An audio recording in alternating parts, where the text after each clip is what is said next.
Hello दोस्तों, क्या हाल चाल है? सब बढ़िया।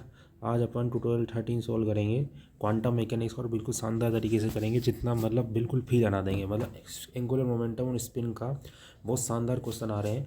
मतलब उसका टोटल बेसिस क्या होती है, कपल बेसिस क्या होती है, कपल स्टेट, अनकपल्ड स्टेट, और बिल्कुल मतलब मज़ेदार आ जाएगा, फीलिंग आ जाएगी देखना। तो सबसे पहले क्वेश्चन करते हैं अपन। टू स्पिन हाफ पार्टिकल है, मतलब अपने पास दो स्पिन हाफ पार्टिकल है। एक दोनों की स्पिन क्या है, हाफ हाफ है। तो दोनों स्पिन हाफ पार्टिकल है, तो मुझे पता लगाना है कि list of the all possible value of the total angular momentum j and its projection of m to spin half particle. तो इन तो अब मैं जानता हूँ कि स्पिन हाफ पार्टिकल है, तो दोनों ये S1 है क्योंकि दो स्पिन हाफ पार्टिकल है, यदि 1 और 2 दो पार्टिकल है तो एक की स्पिन में S1 मान लेता हूँ, दूसरे की स्पिन में S2 मान लेता हूँ। तो इस S1 की स्पिन क्या होगी, हाफ होगी, दूसरे S1 की भी की स्पिन क्या होगी दोस्त, हाफ होगी। तो टोटल एंगुलर मोमेंटम जो होगा दोस्त मेरा J, वो क्या होगा, the possible value of J वो क्या होगा, S1 माइनस S2 से S1 प्लस S2। तो जो एस जे मिनिमम होगा, इसकी जो रेंज होती है टोटल एंगुलर मोमेंटम की, जो जे रेंज होती है वो S1 माइनस S2 से उसका मोड 2 से S1 प्लस S2 तक मोड। तो half minus half is equal to 0, J minimum है। Half plus half is equal to 1, ये मैक्सिमम है। मतलब टोटल एंगुलर मोमेंटम की जो पॉसिबल वैल्यू आ गई है वो क्या होगी, 0 1। तो अब इसके लिए प्रोजेक्शन क्या होगा, m, जो स्पिन की जे डायरेक्शन के साथ लगता है। तो जो प्रोजेक्शन जो m होगा, उसकी जो रेंज, उसकी जो लिमिट होती है वो माइनस जे से प्लस जे के बीच में। और m is can be never than J से बड़ा नहीं हो सकता है, उसके बीच में ही लाई करेगा। ठीक है। तो j इज इक्वल टू 1 के लिए -1 से m 1 तक इसकी m की वैल्यू क्या क्या आ गई है, 1 -1 0 1। ठीक है। j इज इक्वल टू 0 के लिए दोस्तों m की वैल्यू क्या आ गई है दोस्तों, 0। तो मतलब मैंने पहला पार्ट कंप्लीट कर लिया है। इसका सेकंड पार्ट करते हैं। अब सेकंड पार्ट में क्या दे रहा है कि कंस्ट्रक्ट करना है explicitly the basis state j, m in terms of the product basis. अब मैं आपको बताना चाहता हूँ कि ये जो J और जो M होता है, ये J M मेरा क्या होता है, कपल बेसिस होती है। और जबकि M1 और M2 जो जिस बेसिस में इसको कन्वर्ट कर रहा हूँ, वो मेरी क्या होती है, अनकपल्ड बेसिस होती है। अब मैं इसको मतलब जो आपका दोस्तों J, M है, ये J, M क्या बताता है कि सिस्टम जो है ना मेरा, उस सिस्टम का के बारे में बताता है। मतलब और ये जो M1 और M2 है, ये पार्टिकल्स के बारे में बताता है। दैट मीन्स ये J जो है वो उस सिस्टम में प्रेजेंट एंगुलर मोमेंटम के बारे में बताता है, और जो M जो है वो उस सिस्टम में जो स्पिन का जो J डायरेक्शन के साथ जो प्रोजेक्शन लगता है उसके बारे में बताता है। मतलब ये टोटल पूरे सिस्टम को बताता है। और अपना जो जैसे अपन को दे रखा था कुछ समय 2 स्पिन पार्टिकल, तो जो 2 स्पिन पार्टिकल है तो पार्टिकल 1 और पार्टिकल 2, तो एक पार्टिकल की कुछ ना कुछ स्पिन S1 होगी, दूसरे पार्टिकल की कुछ ना कुछ स्पिन S2 होगी। तो ये जो M1 और M2 है, ये जो स्टेट बोला जाता है M1 M2, एक तो इसे अनबाइस्ड स्टेट बोला जाता है, अनबाइस्ड स्टेट बोला जाता है। दूसरी बात क्या होती है कि ये क्या होता है, इंडिविजुअली बेसिस होते हैं, ये इंडिविजुअली बेसिस होते हैं, टोटल बेसिस। और ये जो J, M होता है, ये मेरा बहुत दोस्त क्या होता है, ये कपल बेसिस होता है, कपल बेसिस होते हैं। ये अनकपल्ड, सॉरी, ये क्या होते हैं, अनकपल्ड स्टेट होती है, ये कपल्ड स्टेट होती है। और इसे क्या होता है, टोटल बेसिस बोला जाता है। मतलब मैं आपको बताना चाह रहा हूँ कि मेरे दोस्त कि जो J, M है, ये मेरी कपल बेसिस कहलाई जाती है, और टोटल बेसिस भी कहलाई जाती है। जबकि M1 और M2 है, वो अनकपल्ड स्टेट कहलाती है। उसे मैं इंडिविजुअली बेसिस भी बोल सकता हूँ। मतलब ये पार्टिकल के बारे में बताती है। M1 और M2 जो स्टेट है वो पार्टिकल के बारे में बताती है। मतलब पहला पार्टिकल का क्या स्पिन है, वो दूसरे पार्टिकल क्या स्पिन है, ये वो M1 और M2 रिप्रेजेंट करती है स्टेट्स। और जबकि J, M क्या होती है, पूरे सिस्टम के बारे में बताती है, ये एंगुलर मोमेंटम के बारे में बताती है, और इसके साथ साथ स्पिन का J डायरेक्शन में क्या प्रोजेक्शन आ रहा है उसके बारे में भी बताती है। तो ये तो सिस्टम की बारी होती है। और ये इंडिविजुअली बात, इंडिविजुअली बेसिस भी बोलते हैं ना इसे, तो इंडिविजुअली बेसिस भी बोला जाता है इसे। तो ये इंडिविजुअली पार्टिकल के बारे में बात हो जाती है M1 और M2। अब कैसे मैं J, M स्टेट को, ये तो क्वेश्चन में लिखा गया है कि जो तुम्हारा J, M स्टेट है उसको तुम M1 और M2 के बेसिस के टर्म्स में लिखो। ये अपना क्वेश्चन था, देखो।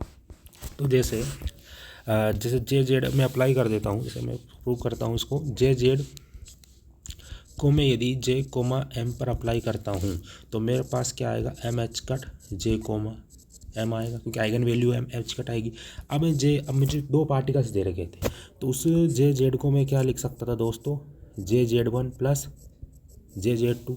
ठीक है, अब इस पर भी मैं वापस एम वन इस पर मैं भी स्टेट अप्लाई कर दूँ, कौन सी इंडिविजुअली स्टेट अप्लाई कर दूँ, क्योंकि इसको मैंने ब्रेक कर दिया ना जेड वन और जेड टू, 2 पार्टिकल में इसको ब्रेक कर दिया है। तो इस पर जो मैं बेसिस लगाऊंगा वो इंडिविजुअली बेसिस लगाऊँ, तो ये J Z one plus J Z two individually basis लगाऊँ एम वन और एम टू। यदि मैं इसको इंडिविजुअली बेसिस पर अप्लाई करता हूँ मेरे दोस्त, तो क्या होगा, तो इस पर आएगा ये वाली स्टेट पहले इस पर अप्लाई होगी, फिर इस पर अप्लाई होगी। तो M one H cut plus M two H cut और वापस वैसी की वैसी स्टेट। तो that means Z one plus Z two का यदि मैं एम वन और एम टू के साथ करता हूँ, तो मेरे पास M one plus M two H cut और वही बेसिस आ जाती है। तो मैं ये टोटली मेरे पास क्या है, जे जेड है।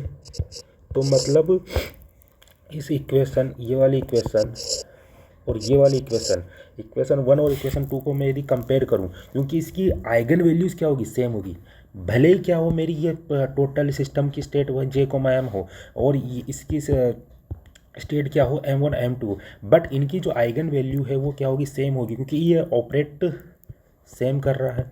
यदि ऑपरेट सेम कर रहा है बट इसकी आइगन वैल्यू मेरी क्या है, सेम है, तो मैं क्या क्या क्या बता सकता हूँ, m इज इक्वल टू क्या हो जाएगा, m1 प्लस m2। तो ये चीज़ मुझे जो आपको प्रूव करानी थी, इससे आपका सेकंड पार्ट का बिल्कुल बेसिक कॉन्सेप्ट क्लियर होगा दोस्तों। तो इससे मैं इक्वेशन और इक्वेशन 2 से कंपेयर करूँ तो m इज इक्वल टू क्या होगा, m1 प्लस m2। मतलब जो आपका जो टोटल स्पिन है, या आपका ये टोटल स्पिन जो है, उस टोटल स्पिन में जो m आ रहा है और जो जिस इंडिविजुअल बेसिस में आप m1 m2 में आप कन्वर्ट करना चाह रहे हो, अनकपल्ड बेसिस में आप कन्वर्ट करना चाह रहे हो, उनके सम के इक्वल होएगा दोस्तों, समझ रहा। तो हमारा total m is equal to क्या हो जाएगा, m1 प्लस m2 हो जाएगा। तब मैं यदि क्वेश्चन में जाता हूँ, मेरा क्वेश्चन कहाँ गया, ये रहा, रुक गया मेरे दोस्त। यदि मेरा क्वेश्चन क्या कहता है कि कंस्ट्रक्ट करना है, construct the explicitly by basis J comma M को in the term of the basis m1 और m2। तो भाई साहब ये मेरा m1 m2 है, तो तुझे पता है कि तेरे को जे कोमा एम की कितनी स्टेट बन सकती है, पहले बता कि जे कोमा एम की कितनी स्टेट बन सकती है। जे कोमा एम की यहाँ पर 4 स्टेट बन सकती है, क्योंकि जे की वैल्यू 0 1 है और एम की वैल्यू -1 0 और 1। तो जब इनकी स्टेट बताता हूँ मैं, जब जे की वैल्यू 1 होगी तो m क्या क्या हो सकता है, तो इसके साथ m1 आ सकता है, m 0 आ सकता है और m माइनस आ सकता है। ये तो जब होगा जब j बराबर 1 होगा। जब j बराबर 0 होगा मेरे दोस्त, तो इसके साथ ओनली 0 आएगा।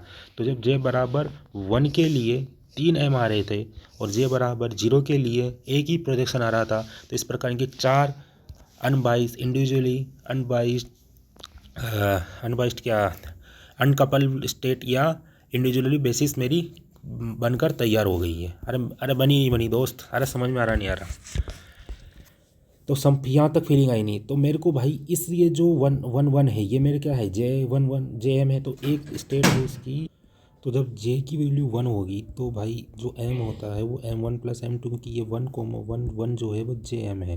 तो यहाँ पर जो M होगा वो M1 प्लस M2। यदि M1 और M2 इस बेसिस में इसको कन्वर्ट करना हो तो भाई 1 का भी कब हो सकती है, जब हाफ हाफ हो, क्योंकि स्पिन हाफ आर्टिकल में भाई हाफ हाफ ही पॉसिबल है। ऐसा नहीं कि 1 0 हो जाए, क्योंकि वो फर्मियोन तो नहीं है, क्योंकि बोला गया है कि तुम्हें एक स्पिन हाफ आर्टिकल लिए तो तुम इसको M1 और M2 को वो हाफ हाफ में ही कन्वर्ट कर सकते हो।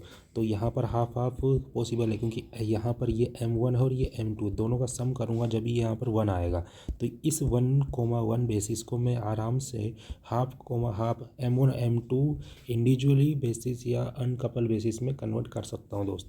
अब मुझे क्या करना है कि अब मुझे 1,1 के साथ साथ ये 1,1 का काम तो हो गया, अब मुझे 1 0 भी चाहिए या 1 -1 भी चाहिए। तो मैं क्या करूँगा कि मैं एक लेडर ऑपरेटर जानता हूँ J-, वो क्या करता है कि J- यदि J, M पर अप्लाई होता है तो यहाँ पर एक फॉर्मूला आता है, उसके साथ साथ J, M-1 कर देता है। यहाँ पर यदि जो M होगा उससे 1 माइनस कर देगा, यदि यहाँ पर 1 आएगा तो उसको 0 कर देगा। तो यहाँ पर नाउ टू ऑप्टेन करेंगे 1,0 we operate the J minus on 1,1 state. यदि ये जो 1,1 स्टेट है इसमें जे माइनस अप्लाई करता हूँ तो इसको क्योंकि ये इक्वेशन 1 मैंने यहाँ से ली है, ये इक्वेशन 1, तो मैंने बोथ साइड क्या कर दिया इसकी जे माइनस अप्लाई कर दिया है। तो ये यहाँ पर बोथ साइड मैंने जे माइनस यहाँ पर अप्लाई कर दिया, तो जे माइनस इधर भी अप्लाई हो गया यहाँ और इधर भी हो गया। अब इधर अप्लाई होगा जब ये इंडिविजुअली, क्योंकि ये इंडिविजुअली बेसिस है, तो M1 M2, तो ये जो यहाँ पर जे माइनस था उसको J1 minus plus J2 minus, क्योंकि दो पार्टिकल है ना भाई साहब, तो एक पहले पार्टिकल का लेडर ऑपरेटर लगेगा, लोविंग ऑपरेटर लगेगा, दूसरे पार्टिकल का लोविंग ऑपरेटर लगेगा, तो J1 minus plus J2 minus, ठीक है। इसका LHS वाला पार्ट पकड़ लिया। ये फॉर्मूला जानते ही हैं अपन, लेडर ऑपरेटर का H cut root JJ plus 1 minus MM minus 1,0। तो यहाँ पर J की वैल्यू 1 होगी और M की वैल्यू 1 होगी, तो एच कट रूट 1 प्लस 1, यहाँ पर √2 माइनस 1 माइनस 1 हो जाएगा, तो यहाँ पर एच का √2 हो जाएगा और 1 0 हो जाएगा। RHS क्या हो जाएगा दोस्त, हाफ हाफ। तो RHS पार्ट ये है J1 माइनस, पहले मैं फर्स्ट पार्टिकल की बात कर लेता हूँ, फर्स्ट स्पिन पार्टिकल है, तो फर्स्ट पार्टिकल पर यदि ये इंडिविजुअली बेसिस में हाफ हाफ में अप्लाई होगा तो एच कट रूट जे प्लस 1 माइनस वही जे की वे, और तो यहाँ जे हाफ, तो हाफ प्लस हाफ कितना हो गया दोस्तों, 3/2, ये माइनस हाफ और हाफ माइनस 1, तो माइनस हाफ हो गया। और ये क्या होगा, फर्स्ट पार्टिकल था, तो फर्स्ट पार्टिकल पर यदि लेडर ऑपरेटर लगा था J1 माइनस इस पर अप्लाई हो रहा था, तो पहले वाले पार्टिकल की ही स्टेट M से कन्वर्ट होकर M माइनस 1 होगी, तो हाफ की हाफ माइनस 1 मतलब माइनस हाफ स्टेट कन्वर्ट होगी। तो ये तो इस प्रकार पहले वाले पार्टिकल की माइनस हाफ स्टेट आई है, कन्वर्ट हुई है, क्योंकि ये M1 M2 स्टेट है, इंडिविजुअली बेसिस है M1 और M2, समझ रहा है दोस्त। तो M1 और M2 है, तो एच कट ये जोड़ भाई गुना भाग है, यहाँ पर एच कट यहाँ पर आ गया है माइनस अब हाफ। अब यहाँ पर Z2 माइनस है, तब Z2 पर यदि अप्लाई करूँगा तो ये M2 वाला ही कन्वर्ट होगा M2 से M2 माइनस 1, मतलब हाफ माइनस 1, तो देख हाफ, और वही कैलकुलेशन ऊपर थी जो जाइए एच कट यहाँ पर आ गया।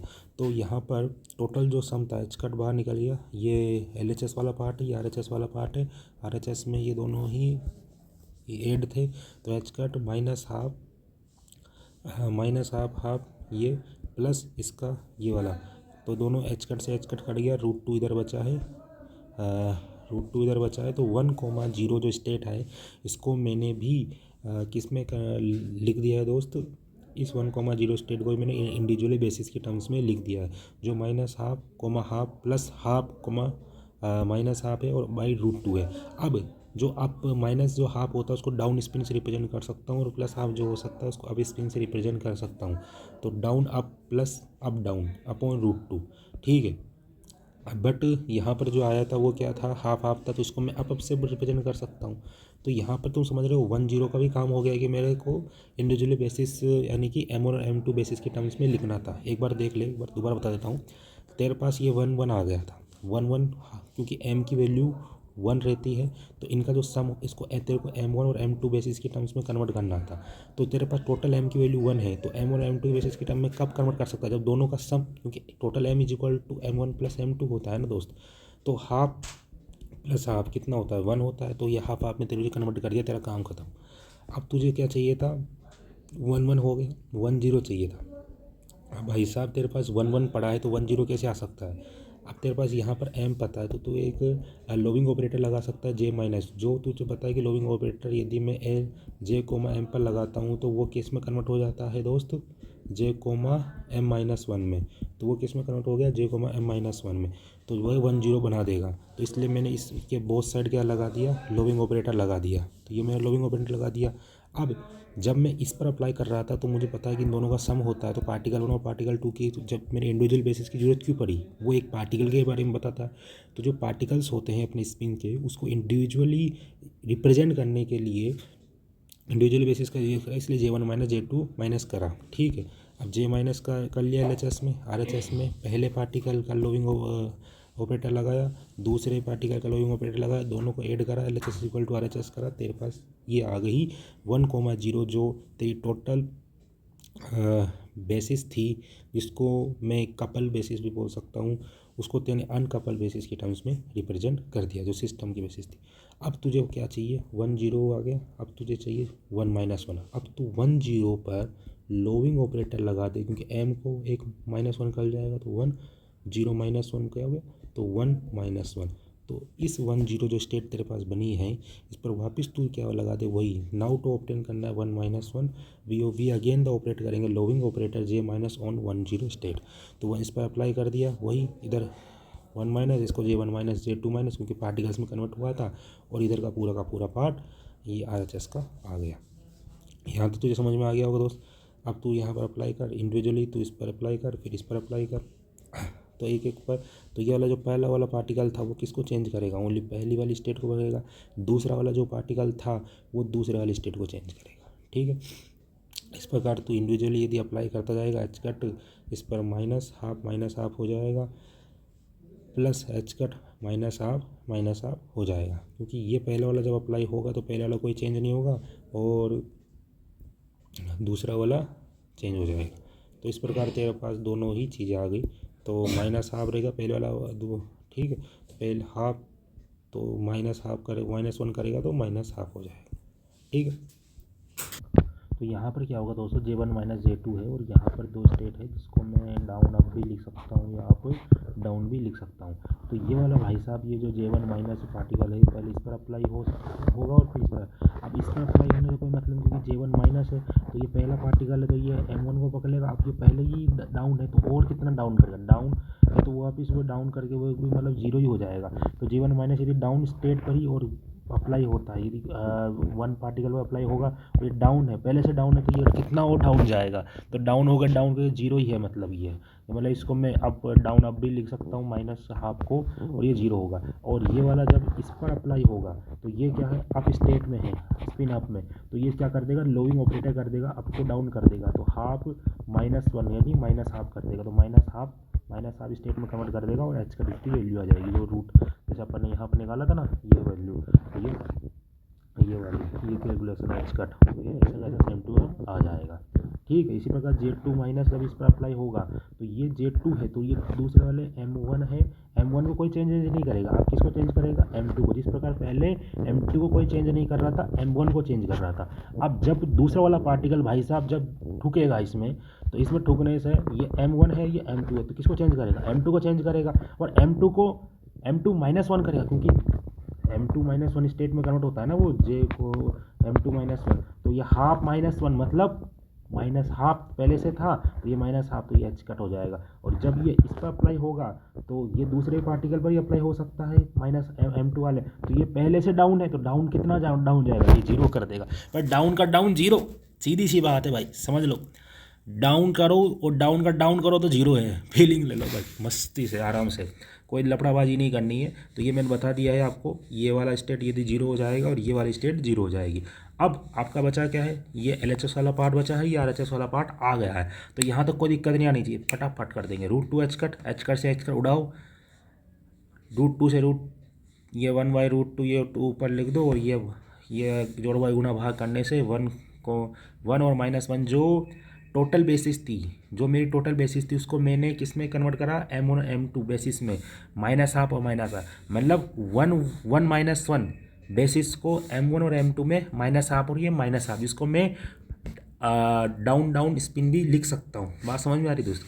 अब भाई साहब मेरा काम हो गया है, कौन कौन सी स्पिन का काम हो गया, 1 1 का काम हो गया, 1 0 का काम हो गया, और 1 -1 का काम हो गया। इसको मैंने लिख दिया है किसमें, the term of the M1 M2। अब मुझे चाहिए थी, अब मुझे एक और चाहिए बस, कौन सी, 0 0। अब मेरे को एक और चाहिए ना 0 0। अब 0 0 कहाँ से लाऊंगा, अब मैं इस पर तो लोविंग ऑपरेटर अप्लाई नहीं कर सकता ना, 0 0 कैसे आ सकती है। अब तुम्हें पता है कि ये जो चारों स्टेट जो तुम्हारे पास आई है मेरे मित्र, ये चारों स्टेट एक दूसरे के ऑर्थोगोनल होगी, चारों के चारों स्टेट एक दूसरे के ऑर्थोगोनल है। तो भाई किसी इस स्टेट का किसी भी एक स्टेट के साथ तो इनर प्रोडक्ट करके 0 का लफड़ा कर दूँ, मामला बैठ जाएगा। देख, पहले तुम्हारे पास आई थी 1 1, 1 1 का तुम्हें पता है कि 1 1 M की वैल्यू 1 होती है, तो M की वैल्यू 1 कब हो सकती है, जब M1 M2 की बेसिस के टर्म से तुम्हें तोड़ना है, तो उन दोनों का सम 1 कब हो सकता है, जब हाफ हाफ, तो इसका तुम्हारा लबड़ा बैठ गया कि हाफ हाफ आ गया। अब तुम्हें चाहिए इसके नीचे 10, तो जब जे लोविंग ऑपरेटर अप्लाई करूँगा 1 1 पर, तो मेरा पास क्या आ गया, जब लोविंग ऑपरेटर अप्लाई करूँगा 1 1 1 पर, तो मेरे पास क्या जाएगा 10। जब लोविंग ऑपरेटर अप्लाई करूँगा 1 1 पर, तो यहाँ पर कुछ आकर मेरे पास वापस आ जाएगा कितना 10, तो 1 से कितना कर देगा 0 कर देगा। अब 10 पर यदि मैं लोविंग ऑपरेटर अप्लाई करूँगा तो कितना कर देगा 1 - 1। अब क्या 1 - 1 पर लोविंग ऑपरेटर अप्लाई करूँगा तो भाई -2 जाएगा ना, जाएगा नहीं जाएगा। तो मैं 0 0 स्टेट कैसे लाऊँ। अब तू कहेगा कि भाई लोविंग मेथड का राइजिंग ऑपरेटर अप्लाई कर दे, तो राइजिंग ऑपरेटर अप्लाई करने से भी तो भाई 10 ही बनेगा। लोविंग और राइजिंग ऑपरेटर m को या तो m+1 करते हैं या m- करते हैं, m-1 लोविंग ऑपरेटर करते हैं और m+1 राइजिंग ऑपरेटर करते हैं। तो भाई क्या जुगाड़ बिठाऊं। तो ये चारों बेसिस जो है मेरी दोस्त ये ऑर्थोगोनल है, तो ऑर्थोगोनल है तो भाई ये 0 0 स्टेट जो है, ये जो 0 0 केट 0 0 है, ये must be the orthogonal to the 10 या 1 1 या 1 - 1 as they are eigen state of the J square with different eigen values. The state 1 ket 0 0 must be the linear combination of the product state with m = 0, क्योंकि यहाँ पर 0 0 लिखा है तो ये j, m है मेरा जो टोटल बेसिस था, मेरा जो कपल बेसिस थी j, m। तो इसमें m की वैल्यू कितनी है 0 है, तो इसको एक लीनियर कॉम्बिनेशन में लिखा जा सकता है half minus half and minus half half. अब तेरे में दिमाग में आ रहा होगा बे कि भाई तेने भाई साहब दोस्त तेने इसको इसके सम में जो लिख दिया लीनियर कॉम्बिनेशन के टर्म में लिख दिया हाफ माइनस हाफ और माइनस हाफ हाफ, तेने हाफ हाफ क्यों नहीं लिया, दिमाग लगा। और मैंने हाफ माइनस हाफ ही क्यों लिया, देख भाई मेरे बात सुन, मैंने तुझे शुरुआत में एक चीज़ बताई थी और वो चीज़ अभी भी काम आएगी और तेरे आगे तक काम आएगी। जब m की वैल्यू तेरे पास 0 थी तो m1 + m2 सम होगा। तो भाई जो मैं जो m1 और m2 बेसिस की टर्म में कन्वर्ट कर रहा हूँ, तो ये मेरी क्या है m1 और m2 बेसिस है, m1 और m2 बेसिस की टर्म्स में कन्वर्ट कर रहा हूँ। इन दोनों का सम 0 होना चाहिए, इन दोनों का सम 0 होना चाहिए। तो हाफ माइनस हाफ भी 0 और माइनस हाफ हाफ भी 0। अब मैं हाफ हाफ लूँगा मेरे दोस्त, हाफ हाफ में इसको कन्वर्ट करूँगा तो हाफ प्लस हाफ कितना होगा 1। तो भाई साहब ये तो मेरा रूल ही फॉलो नहीं कर रहा है, तो आउट ऑफ रूल चल गया तो सिस्टम बैठेगा ही नहीं। तो सिस्टम बिठाने के लिए इसको लीनियर कॉम्बिनेशन में half minus half plus b minus half half करना पड़ेगा दोस्त, ठीक है। अब इसमें ही कर सकते हैं इससे। अब तू कहेगा कि मैं दो ही क्यों लिए, दो अलग, क्योंकि भाई या तो स्पिन अप हो सकता है, m की वैल्यू 0 कब हो सकता है जब पहली स्पिन अप हो दूसरी डाउन हो, या पहली डाउन हो दूसरी अप हो। तो ये हाफ माइनस हाफ हाफ, इसलिए इसको लीनियर कॉम्बिनेशन के टर्म्स में मैंने मान लिया। अब मैं जानता हूँ ऑर्थोगोनल की कंडीशन 1 0 जो स्टेट थी उससे मैंने इसको क्या कर दिया, इनर प्रोडक्ट 0 होगा ऑर्थोगोनल होगा, ऑर्थोगोनल की कंडीशन को फॉलो करेगा मेरे दोस्त। बात समझ में आई नहीं आई। अब ये 1 0 जो स्टेट थी वो मैं निकाल के बैठा हूँ, कहाँ निकाल के बैठा हूँ बता, कहाँ निकाल के बैठा हूँ, अरे यहाँ बैठ भाई यहाँ पर। और एक और चीज़ बताऊँ, यहाँ पर m की वैल्यू 0 है, तो यहाँ पर ये m1 और m2 इन दोनों का सम करो कितना आ रहा है, माइनस और हाफ कितना हो रहा है 0। इसका भी सम करो, हाफ माइनस हाफ कितना आ रहा है 0, तो 0 0 मतलब कंडीशन फॉलो कर रहा है। तो तुम याद कर सकते हो उसे, up down plus down up √2, ये मेरा बैठ गया। तो ये अप को हाफ लिख दिया, डाउन को minus half, 1/√2 plus down up. अब ये बड़ा स्टेट में था तो ये बड़ा में लिख दिया। अब ये 0 0 का लफड़ा था भाई, ये 0 0 का सिस्टम यहाँ से बिठा लो, ये यहाँ रखो, इनर प्रोडक्ट करो, प्रोडक्ट करने से a/√2 प्लस b/√2। अब कैसे आया, अभी तो ज्ञान लगाएगा। इसमें मैंने क्या करा है कि फिर ये वाला जो था ना इसको मैंने इसके साथ इनर प्रोडक्ट करा दिया। अब देख यहाँ पर सेम तेरे को पता होना चाहिए दोस्त कि m1 m2 है और यहाँ पर m1 डैश और m2 डैश है। m1 और m1 डैश दोनों सेम होने चाहिए और m2 और m2 डैश दोनों सेम होने चाहिए, जब जाकर ये डिराक डेल्टा से सेम हो जाएंगे तो इसकी वैल्यू 1 हो जाएगी। ये यहाँ पर यदि इसके साथ अप्लाई कर रहा हूँ तो ये सेम हो रहा है, बट ये और ये भी सेम हो रहा है, तो दोनों का तो ये सेम हो रहा है, ये मतलब इसका कोएफिशिएंट डेल्टा 1 हो रहा है, इसलिए 1/√2 तो a/√2 में एक कन्वर्ट हो गया 1 यहाँ पर a, क्योंकि ये दोनों सेम आ गए। तो a/√2 यहाँ पर इन दोनों का इनर प्रोडक्ट क्या हो गया 1 हो गया। अब मैं जब इसको इस पर अप्लाई करूँगा ये और ये डिफरेंट आ गए, तो जब इनका कोई डेल्टा क्या हो जाएगा, जीरो हो जाएगा, तो इसलिए जीरो हो जाएगा। अब मैं जब इसको इसके साथ अप्लाई करूँगा तो ये M1 और ये M1 और ये M1 डिफरेंट डिफरेंट आ गए, इसलिए ये भी जीरो हो जाएगा। इसका इसके साथ करूँगा तो ये दोनों सेम आ रहा है, ये दोनों सेम आ रहा है, तो b/√2 इक्वल टू जीरो आ जाएगा। तो a equal to minus B यहाँ से आ जाएगा। और नॉर्मलाइज कंडीशन तो जानता ही है, नॉर्मलाइज कंडीशन जानता है ना दोस्त।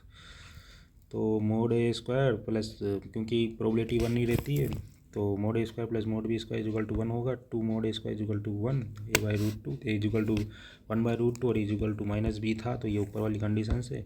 तो मतलब तेने ये जो केट 0 0 स्टेट थी वो भी तेने लिख ली है, ए और बी की वैल्यू निकाल के तेने यहाँ सिस्टम बिठा लिया। 1/√2 हाफ और minus half, minus minus half और हाफ। तो ये चीज़ चमकी नहीं चमकी दिमाग में, बता। ठीक है, अब इसका सी पार्ट भी है यार तेरे। देख, इसको सी पार्ट को तो ऐसे करना कि आइडेंटिफाई करना है which of the this state correspond to the triplet and single state. तो जो सिंगलेट होता है उसमें स्पिन क्या होती है, जीरो होती है। ट्रिपल स्पिन या जे कुछ भी बोल सकते हो, total angular spin, angular momentum या टोटल टर्म जीरो होगा। ट्रिपलेट में वन होगा। जो सिंगलेट होता है उस सिंगलेट में सिमेट्रिक जो यदि वो चेंज हो रहा है सिंगलेट में तो एंटी सिमेट्रिक रहता है, और ट्रिपलेट में वो सिमेट्रिक रहता है। उसको कैसे कर सकते हैं, देख इसको तो ऐसे कर। तो द स्टेट विद जे बराबर one are the triplet, triplet में जे बराबर वन होता है, 2j+1, मतलब 3 स्टेट बन सकती है इसकी। सच देट द स्टेट जे बराबर 0 पर सिंगल स्टेट बन सकती है। तो इसको मैंने इसमें शॉर्ट नोट्स में लिखा था, देख। जब जे बराबर वन होगा तो ट्रिपलेट स्टेट बनेगी, तो क्या जे बराबर वन, तो वन और एम की पॉसिबल बन सकती है 1 0 1 माइनस वन, 1 1 1 माइनस 1 0 1 माइनस 1। तो इसके लिए मैंने निकाल लिया ये इंडिविजुअल बेसिस के टर्म्स में, अप में इसको कन्वर्ट कर लिया। 1 0 को तेने up down plus down up, इसमें भी तेने कन्वर्ट कर लिया। 1 माइनस 1 को तेने डाउन डाउन, अब ये ऊपर निकाला था अपन, है ना, तो वो तुझे याद होगा। इसी प्रकार ये जो 1 0 है, दिस स्टेट आता सिमेट्रिक अंडर पार्टिकल एक्सचेंज। क्यों, क्योंकि ये सिमेट्रिक क्यों है, क्योंकि जब यहाँ पर तू पेरिटी ऑपरेटर अप्लाई करेगा, तो पेरिटी क्या, एक्सचेंज पार्टिकल मतलब क्या होता है, पेरिटी ऑपरेटर अप्लाई करेगा तो ये जो फर्स्ट वाला जो अप स्पिन है ये डाउन कर देगा, और ये जब यहाँ पर अप्लाई करेगा तो ये इस अप को डाउन कर देगा, और जब इस पर अप्लाई करेगा तो ये डाउन को अप कर देगा। बट ये दोनों सम हो रहा है, तो इसलिए कोई भी चेंजेस नहीं होगा, सिंबल में कोई भी चेंजेस नहीं होगा, इसलिए इसकी आइगन वैल्यू +1 रहेगी, इसलिए वो सिमेट्रिक हो जाएगी। जे बराबर 0 के लिए सिंगल स्टेट इसलिए रहेगी क्योंकि जे बराबर 0 पर 0 होगी। इसके लिए अपन ने अभी निकाल लिया है, ये निकाला ही था अभी ये जो निकाला था वही है ये। इसको तो इसको दूसरे टर्म्स में आई थिंक मेरे हिसाब से सही लिख सकता है, up down minus down up. तो इस प्रकार से इसको इससे लिख देना। फिर तू क्या करना दोस्त कि जे बराबर 0 सिंगल स्टेट है, तो ये जो स्टेट है वो एंटी सिमेट्रिक है। अब एंटी सिमेट्रिक कैसे है, क्योंकि जब तू यहाँ पर पेरिटी एक्सचेंज पार्टिकल को तू यदि ऑपरेटर को अप्लाई करेगा तो ये वाली जो अप है वो डाउन हो जाएगी, और ये डाउन वाली अप हो जाएगी। तो यहाँ माइनस सिंबल बाहर आएगा, क्योंकि पहले वाले के कंपेयर में करना पड़ेगा, माइनस सिंबल बाहर आएगा, तो -1 की आइगन वैल्यू आएगी। तो -1 की आइगन वैल्यू के करस्पॉन्डिंग तो भाई इसकी जो पेरिटी ऑपरेटर होता है वो एंटी सिमेट्रिक होता है। तो यहाँ से तेरा सिस्टम यहाँ पर बैठ जाएगा, सी वाला भी काम तमाम। अब तेरा डी में क्या बोल रहा है, डी में क्या है, वेरीफाई कर तू that the J comma M state are orthonormal. तो ये जो जे कोमा स्टेट है इसको ऑर्थोनॉर्मल प्रूव करना है। तो तेरे पास जे कोमा स्टेट जो थी अपन ने अभी निकाली थी मिलकर 4 स्टेट निकाली थी ना, 1 1 1 0 1 -1 और 1 0 0, ये 4 स्टेट निकाली। इनको नॉर्मलाइज प्रूव करना है, सीधी सी बात है। ये तो कर हो सकता है, देख ऑर्थोगोनल ऑर्थोनॉर्मल मतलब नॉर्मलाइज भी करना है तुझे, ऑर्थोगोनल भी करना है। तो ये 1 1 और 1 1, तो दोनों का एक उसी के साथ यदि तो इनर प्रोडक्ट करेगा तो 1 आ जाएगा, तो नॉर्मलाइज हो जाएगा। तो देख ये हाफ हाफ था, तो इसको मैंने क्या करा M1 M2 की बेसिस के टर्म्स में लिख दिया, 1 1 को हाफ हाफ और हाफ हाफ। तो जब इसका अप अप और अप अप को करेगा तो 1 आ जाएगा, ये मतलब हो गया, नॉर्मलाइज हो गया। This is also normalise. 1 0 की बात करूँगा, 1 0 को मैं इंडिविजुअल बेसिस के टर्म्स में कैसे लिख सकता हूँ, अभी ऊपर निकाला था। देख याद करने की ट्रिक है क्या है इनमें, देख तुझे याद ऐसे हो जाएगा ये। देख अभी तुझे याद कराता हूँ, बहुत इजी मेथड है याद करने का। देख सीधी सी याद रख ले, तुझे 1 1 याद करना है in terms of individual basis, या अप या डाउन स्पिन में, या हाफ या माइनस हाफ में। तो तू यहाँ का m याद रख ले, m की वैल्यू 1 है, तो 1 कब हो सकती है, 1 1 आ गया तो m की वैल्यू 1 है, तो 1 के लिए अप कर ले, तो हाफ हाफ कर ले, तो अप स्पिन होगी। ठीक है, अब यहाँ पर 1 0 स्टेट होता है, इंडिविजुअल बेसिस के टर्म्स में याद करना है, तो m की वैल्यू यहाँ पर 0 थी, तो m की वैल्यू 0 है। तो यहाँ पर 0 कब हो सकती है, या तो अप डाउन होगा या डाउन अप होगा। अब दोनों का सम कर दिया तो अप डाउन डाउन अप। -1 कब हो सकती है, -1 कब हो सकती है, जब दोनों ही डाउन हो, M1 और M2 दोनों का सम -1 है, तो माइनस हाफ दोनों ही डाउन होगा। जब तुझे आराम से उसको तू कर सकता है डाउन डाउन। अब तू 0 0 कब होगा, 0 का मतलब क्या है, तेरे टोटल M1 और M2 दोनों ही 0 लाने हैं, तो अप डाउन डाउन अप, ये तो तुझे सिस्टम समझ में आ गया था, अप डाउन और डाउन अप कर देगा, क्योंकि ये M1 है ये M2 है, ये M1 है ये M2 है, तो इन दोनों का सम 0 होना चाहिए, इन दोनों का सम 0 होना चाहिए। बट आगे जो जो तेरा J है वो 0 आ रहा है, इसलिए तेरा यहाँ नेगेटिव साइन आ गया, और यहाँ पर तेरा 1 आ रहा था, यहाँ सॉरी यहाँ पर तेरा 1 आ रहा था, इसलिए प्लस आ गया। तो तुझे 4 स्टेट है, 4 स्टेट को तेरे को इंडिविजुअल बेसिस के टर्म्स में याद करना ज़रूरी है, तभी जब भी तू क्वेश्चन कर सकता है, नहीं तो तू क्वेश्चन नहीं कर पाएगा। तो ये आया मतलब इम्पोर्टेंट भी है, काफ़ी इंपॉर्टेंट चीज़ है, इसको याद कर लेना, बहुत ज़्यादा इम्पोर्टेंट है। देख 1 1 है, तो 1 में 1 1 आ रहा है, तो 1 1 में M1 था, तो अप हो जाएगा। ठीक है, 1 0 में देख मेरी तरफ 1 0 है, तो 1 0 है तो 0 आ रहा है m के लिए, टोटल सम क्या हो गया, तो अप डाउन होगा, या प्लस हाफ माइनस हाफ 0 हो गया, या down up minus half plus half 0 हो गया, इसका काम करना। फिर बचा क्या, 1 -1 माइनस हाफ -1 आ रहा है, मतलब दोनों ही डाउन जाएंगे, जब जाकर उनका सम -1 आएगा, तो डाउन डाउन होगा, तो उसकी अदर पॉसिबिलिटी है ही नहीं। इसी प्रकार इस वाले की जब m की वैल्यू 1 थी तो अप होगा, तो उसकी अदर पॉसिबिलिटी है नहीं। बट इस बीच वाला जो केस था उसमें m की वैल्यू 0 थी, तो उसका अप डाउन, तो डाउन अप की भी 2 पॉसिबिलिटी बन रही है, इसलिए वहाँ पर 2 पॉसिबिलिटी का लफड़ा बैठ रहा है। अब 0 0 में क्या होगा, वही आ रहा है, 0 तो बनाना है, अप डाउन अप, बट तुझे माइनस इसलिए लगाना ताकि यहाँ पर, क्योंकि तेरे पास j की वैल्यू यहाँ पर 0 थी, और दूसरी बात क्या बना रहा है, ये एंटी सिमेट्रिक बना रहा है, इसलिए ये भी चीज़ तो दिमाग में रख, जब जाके तेरा मामला बैठेगा। ठीक है दोस्त, आगे बढ़ते हैं। तो ये तो 1 0 है, तो 1 0 तो इस टर्म्स में लिखना, इसको इस टर्म्स में लिखना। अब इसके साथ करेगा सेम आएगा तो 1, और जब इसका तो इसके साथ करने बैठेगा, ये वाला हाफ माइनस हाफ डिफरेंट आ रहा, 0 हो गया। इसी प्रकार इसका तो इसके साथ करेगा तो माइनस हाफ, और ये अप आ रहा है, ये डाउन स्पिन है, ये अपर, तो ये 0 हो जाएगा। मैंने पहले क्या बताया था तुझे, डाउन की जगह तो माइनस हाफ लिख दे, अप की जगह प्लस हाफ लिख दे, तो वैसा तो चेंज करा, ज़्यादा चेंजेस थोड़ी है कुछ, जो भी मैंने लिखा है, क्योंकि अप और डाउन स्पिन के टर्म एरो के साइन में क्या रहता है कि ईजिली हो जाता है ये, मतलब तुझे ज़्यादा प्लस हाफ माइनस हाफ लिखने की ज़रूरत नहीं पड़ेगी, तू अप या डाउन के टर्म्स में आराम से ईजिली लिख देगा। इसी प्रकार इसको तू इस टर्म्स में लिखेगा, तो ये देख सेम होना चाहिए, कोई का डेल्टा फंक्शन याद रखना, अप सॉरी डाउन अप, तो यहाँ पर जब इस पर अप्लाई करेगा इसको, देख डाउन अप सेम है तो इसलिए बना गया, तो इस दोनों में 0 हो रहा है, क्योंकि ये इसके साथ 0 हो रहा था और ये इसके साथ 0 हो रहा था, तो 2/2 1 आ गया।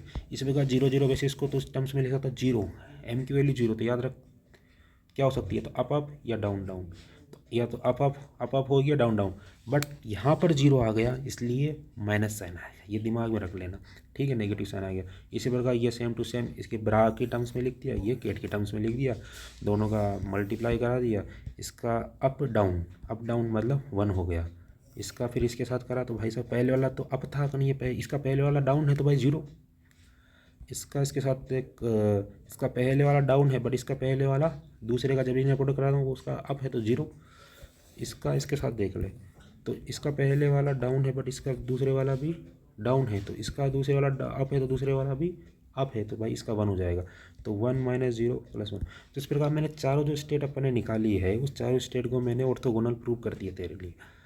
अब इसके साथ तुझे ये भी बची, अब इसको तो आराम से कर देगा ना, क्योंकि ये तो 1 - 1 -1 है। तो क्या इसको इंडिविजुअल बेसिस के टर्म्स में कैसे करेगा तू, m1 + m2 मतलब -½ ठीक है। तो अब मतलब डाउन डाउन स्पिन = 1। तो मतलब इसके बाद तुझे इसको लिखने में कोई दिक्कत नहीं आनी चाहिए मेरे हिसाब से, तो कर लेगा, मतलब हो जाना चाहिए। तो जो मैंने अभी बताया इससे तो इसका कोई प्रॉब्लम हो जाएगा। ये तूने ऑर्थोगोनलिटी तो प्रूव कर दी, सॉरी नॉर्मलाइजेशन की प्रोबेबिलिटी तूने प्रूव कर दी है यहाँ पर, सॉरी 1 लिखना बोल। तो ये जो मैंने 4 चीज़ें तुझे बताई है यहाँ से तेरा नॉर्मलाइज कंडीशन प्रूफ हो गया। अब तुझे ऑर्थोगोनल की कंडीशन बताना है, तो ऑर्थोगोनल की कंडीशन तू बिटवीन द टू स्टेट में इनर प्रोडक्ट करके जीरो कर सकता है। जो जैसा का जैसा अपन पहले जो बेसिक क्वांटम मैकेनिक्स में करते थे वैसा का वैसा ही इसमें हो रहा है, ज़्यादा कुछ चेंजेस नहीं है। बट यहाँ पर सिस्टम को थोड़ा कॉम्प्लेक्स बनाने के लिए तुम्हें स्टेट्स दे दी गई है J और M, तो मतलब ज़्यादा कॉम्प्लिकेट है नहीं, बहुत ईजी है। देख वैसा का वैसा ही है, तेने इस वाले को इंडिविजुअल बेसिस के टर्म्स में लिखा 1 0 को, स्पिन के टर्म्स में यहाँ पर m 0 था इसलिए तेने अप डाउन डाउन अप, तुझे याद होनी चाहिए 4 स्टेप जो मैं तुझे बताई बहुत इंपॉर्टेंट थी। इसी प्रकार ये वाला जो चीज़ है तो ये इसी प्रकार तेने इसको इसमें लिख दिया। यहाँ 1/√2 इसका आ रहा था, 1/√2 इसका आ रहा था, इसलिए बाहर निकल कर 1/2 सब में ये 1/2 वैसे आया है, क्योंकि इसका 1/√2 आ रहा था, इसका 1/√2 तो मल्टीप्लाई होगा 1/2 बाहर आ गया। तुझे एक लग रहा होगा कि कैसे आ गया, कर वो ऐसे आया, ठीक है। जब तू इसको इसके साथ करेगा तो ये 1 बन जाएगा, इसको इसके साथ करेगा 0, इसको इसके साथ करेगा जब 0 इसको इसके साथ करेगा तो 1 -1, ये माइनस साइन यहाँ पर आ रहा। तो इस प्रकार ये 0 हो गया, ऑर्थोगोनलिटी प्रूव कर दिया। अब तू 1 कर दे बहुत है, या तो 2 करे, जब भी वो नंबर उतना ही मिलने वाला है ऑर्थोगोनलिटी कंडीशन, तो नंबर ज़्यादा मिलेगा नहीं। अब ये वाला भी पार्ट हो गया आई थिंक मेरे हिसाब से। लास्ट पार्ट बताए ई में तुझे क्या करना है कि कंप्रेस करना है the expectation value of S1 को in both the singlet and triplet state में। तब तुझे बताया था सिंगलेट स्टेट S = 0 होता है और ट्रिपलेट स्टेट 1 होता है, ठीक है आई थिंक। हाँ अब तुझे S1 तो टोटल स्पिन क्या होता है S1 + S2, तो J बराबर क्या हो गया S1 + S2, J² क्या होगा S1² + S2² + 2 S1 S2। तो तुझे S1 S2 चाहिए तो J² - S1² - S2²/2 आ गया। सिंगलेट के लिए जो J की वैल्यू है, ये टोटल जो J है ना भाई साहब, इसकी वैल्यू 0 है। किसके लिए, सिंगलेट के लिए। तो और S1 और S2 जो है ये क्या होगा, इसको आइगन वैल्यूज़ के टर्म्स में लिखेगा तो SS + 1 हाफ SS + 1 H आएगा। तो स्पिन हाफ पार्टिकल है तो हाफ क्या हो गया, हाफ इंटू हाफ + 1 3/4 H हो जाएगा। तो यहाँ पर सेम टू सेम S1 के लिए भी वही रहेगा, S2 के लिए भी वही, क्योंकि दोनों पार्टिकल ही सेम है, क्योंकि दोनों ही स्पिन पार्टिकल है यार, समझ रहा है, फीलिंग ले इसको चीज़ को। तो S1.S2 हो रहा है तो हाफ 0 - 3/4 -3/, ये 0 कहाँ से है, क्योंकि सिंगल स्टेट की कंडीशन में बात कर रहा है तो, जब सिंगल स्टेट की बात कर रहा है जब, तो है ना, तो इसलिए 0 इसलिए आया। सिंगल स्टेट के लिए J की वैल्यू क्या होती है, 0 होती है। ये -H। अब ये तुझे फॉर्मूला आ गया, यार ये पेन भी ठीक है। तो ये -6/8 H -3/4 H यहाँ से। अब ये ट्रिपल स्टेट की जब बात करूँगा मैं तेरे लिए, जब ट्रिपल स्टेट की जैसे मैंने लिखा है क्या है ना, ट्रिपल स्टेट के लिए J बराबर क्या होता है दोस्त, 1 होता है। टोटल J बराबर 1 होता है। तो यहाँ पर इस फॉर्मूले में J बराबर 1, S1 और S2 की वैल्यू तुझे पता ही है, बस कुछ कोई भी चेंजेस नहीं करना है, सेम टू सेम है, सब कुछ सेम टू सेम है। S1 और S2 3/4 H आ गया है, 3/4 H² है, सॉरी 3/4 H² आ गया। तो यहाँ पर जे रख दिया, तो जे प्लस वन, पहले क्या था जे बराबर जीरो करा था, तो जीरो प्लस वन कितना हो गया, जीरो ही हो गया था। यहाँ पर जे की वैल्यू क्या रखी तुमने, वन रखी है, तो J plus one, one plus one यानी टू एच कट स्क्वायर आ गया। ठीक है, तो H cut square by two minus 3/4 minus 3/4 H cut square by two minus 6/4 H cut square by two. ये इस प्रकार से कैलकुलेशन हो जाएगी, ये 8/4 तो एच कट स्क्वायर बाई, तो ये S1.S2 हो जाएगा। एक और चीज़ याद रखना, अब तुझे जब S1.S2 याद आ जाए तो तुझे याद रख लेना कि total spin S1 plus S2 होती है एक्स जे स्क्वायर माइनस या S square minus x1 square minus S2 square by to करके निकाल लेना। जब तुझे S या जे स्क्वायर दे दे तो तू आराम से कर सकता है जे प्लस वन में, और एच कट स्क्वायर जे जेड दे दे जब तू आराम से कर सकता है एम एच कट में। बट तुझे जे एक्स दे दे, मान ले जे एक्स कैसे निकालेगा, जे एक्स यदि तुझे दे दे तो उसको तू आराम से कर सकता है लोइंग ऑपरेटर से, J plus J minus by two, J Y करने को कह दे तो J plus minus J Y by two I. ठीक है, जे एक्स स्क्वायर दे दे तो क्या करेगा, जे एक्स स्क्वायर दे दे प्लस जे वाई स्क्वायर दे दे, तो total J square is equal to J S square plus J Y square plus J Z square करेगा, तो total J square I think J Z square आ जाएगा। ठीक है, इसको इसमें लिख देना तू। ठीक है,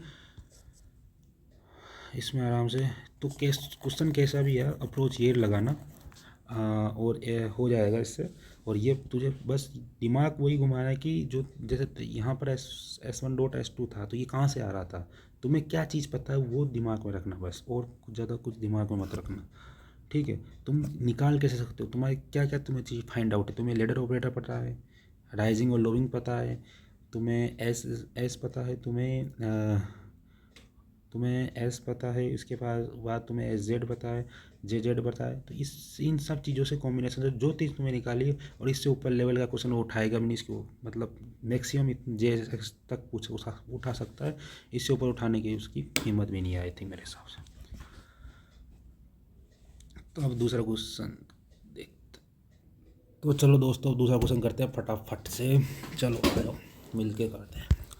तो भाई अब कपलिंग दे दी, J1 दे दिया और J2 दे दिया। पहले क्वेश्चन में क्या दे रखा दोस्त, स्पिन हाफ पार्टिकल दे रखा था, तो भाई साहब दोनों पार्टिकल हाफ हाफ थे। अब मैं तुझे एक कंडीशन बताऊंगा, मज़ेदार चीज़ बताऊंगा जो तुझे चौंक कर बहुत अच्छे लगेगा। क्वेश्चन तो डायरेक्ट पढ़ने लगेगा, तुझे दिमाग खोपड़ी बैठेगी। कारण जब मैं तुझे अभी शुरुआत में चीज़ बता देता हूँ और जब मैं तुझे बाद बीच में ये चमकाऊंगा ना तो तेरे को मज़ा आएगा। देख, तुझे पता है J1 की वैल्यू 1 है तो एम की वैल्यू क्या हो सकती है, -1 0 और 1 माइनस, जैसे तो J2 की क्या हो सकती है, -हाफ और हाफ। ठीक है, ये चीज़ तू याद रखना बस। अब मैं बात चलता हूँ, सुन अभी रुक जा, मैं बताऊंगा नहीं। Determine all allowed total angular momentum value J और एम, तो तुझे पता लग सकता है कि जे मिनिमम क्या हो सकता है, J1 माइनस J2, तो 1 माइनस हाफ तो हाफ, और जे मैक्सिमम कितना हो गया, J1 प्लस J2 मतलब 1 प्लस हाफ, तो 3/2, 1/2 और 3/2 हो गया। एम क्या हो सकता है, मैंने जैसे जे तक हो सकता है, तो जब जे बराबर हाफ था तो माइनस हाफ हो गया, जे बराबर 3/2 था तो -3/2 माइनस हाफ और 3/2, ये पॉसिबिलिटी होती है। ये फर्मियोन है तो इनके बीच में डिफरेंस जो रहेगा वो हमेशा 1 का रहेगा। किसी भी दो इंडिविजुअल पास में है तो उनका जो डिफरेंस रहेगा वो 1 का डिफरेंस रहेगा। तो ये spin half particles half integers में आते हैं। ठीक है, अब क्या बोला गया है कि तेरा कंस्ट्रक्ट करना स्टेट जे बराबर 3/2 जे बराबर 3/2 हाफ और जे बराबर हाफ। तू पहले बता कि जो तेने जे बराबर 1 है इसके लिए तेरे पास एम की वैल्यू 3 आई, और इसके लिए एम की वैल्यू कितनी आई तेरे पास, 3। इसके लिए तो तू कितने नंबर ऑफ, तो तेरे पास जे बराबर हाफ के लिए एम की वैल्यू 2 आई है, माइनस और हाफ, और इसके लिए जे बराबर, तो तू कितने इंडिविजुअल बेसिस बना सकता है। तो भाई जे को एम को मिलाकर मैं इससे तो भाई 2 बेसिस बना सकता हूँ, एक तो हाफ और माइनस हाफ वाला और हाफ वाला, क्योंकि जे बराबर हाफ रहेगा जब या तो हाफ होगा या माइनस हाफ होगा। जे बराबर 3/2 रहेगा तो इससे मैं चार बेसिस बना सकता हूँ। तो इससे 4 बेसिस कौन से बन जाएंगे, 3/2 3/2 3/2 1/2 3/2 -1/2 3/2 -3/2। तो ये 4 बेसिस बन गए। और इससे के इनसे कौन से बेसिस बने? इंडिविजुअल बेसिस, हाफ हाफ और हाफ माइनस हाफ। 2 इससे 4 इससे, तो भाई कितने हो गए? 6 हो गए ना। अब तुझे क्या करना था कि ये जो इसमें से जो 6 में से तुझे 3 दे दिए, 3/2 3/2 3/2 1/2 और 1/2 1, उसको तुझे वापस वही अनकपल्ड जो मैं बता रहा था बेसिस M1 M2 जिससे अपन पूरा लपड़ा करके आए थे उसकी टर्म्स में लिखना है। तो कोई दिक्कत नहीं भाई, लिख देंगे। पहला क्वेश्चन जैसा ही तो है, कोई दिक्कत थोड़ी आनी चाहिए। अब तुझे बताया कि 3/2 3/2 M की वैल्यू 3/2 है, तो M1 और M2 के टर्म्स में लिखना है। तो इन दोनों का सम होता है M = M1 + M2। तो 3/2 कब आ सकता है? 1/2। अब तू कहेगा भाई 1/2 कैसे ले लिया तेने? भाई तेने 1 और हाफ कैसे ले लिया भाई? जब जैसे ते वहाँ पर जो कर रहा था, वहाँ पर क्वेश्चन 1 में तुझे J = 1 दे रखा था। तो J = 1 दे रखा था, तो 1 1, तो J = 1 के लिए तेने हाफ हाफ कर दिया था।